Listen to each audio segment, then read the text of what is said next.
Great morning, great morning. This is the day that the Lord has made, so let us all rejoice and be glad in it. Aren't you glad that He woke you up today? It is Saturday, December 13th, so another day to be in the presence of the Lord, another day to get it right.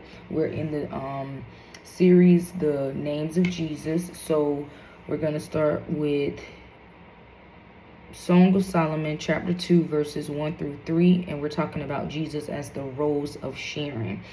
It says, I am a wildflower of Sharon, a lily of the valleys.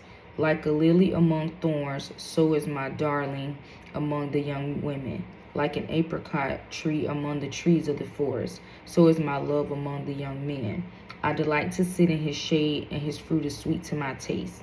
So reading this and thinking about Jesus as the Rose of Sharon, where in the passage, in the verses, the version that I read was the CSB version. So it said, I am a wildflower of Sharon, but in other texts it says Rose of Sharon. So let's look at this. Jesus is unlike any other. He stands out by his divine beauty, by his divine holiness. He loves like no other, and he brings spiritual richness and salvation to us. Flowers are beautiful. They blossom, they bloom, and they're just awesome. Roses, they have those thorns and pricks, so you can get pricked by them.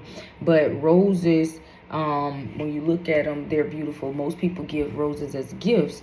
And when we think about Jesus, and compare him, like as we see here, the Rose of Sharon, I'm looking at the fact that within Christ there's growth, there's fruit that's developed in him. And as I was mentioning about the roses that have these thorns, thinking about this, when we come to Jesus, we gonna get pricked a little bit. We're gonna have some pruning done because we're not able to stay the same way that we came. We do have to change and grow. So there are some things that we're gonna have to cut or prune away from our lives to be able to look more and more like Jesus. When we look at the Word of God, we know that the wages of sin are death, but with Christ it comes with more with life. So when we look at this beauty, this holiness that Christ has, we should want to be more and more like him and look more and more like him because he stands out. So of course we are to stand out as well.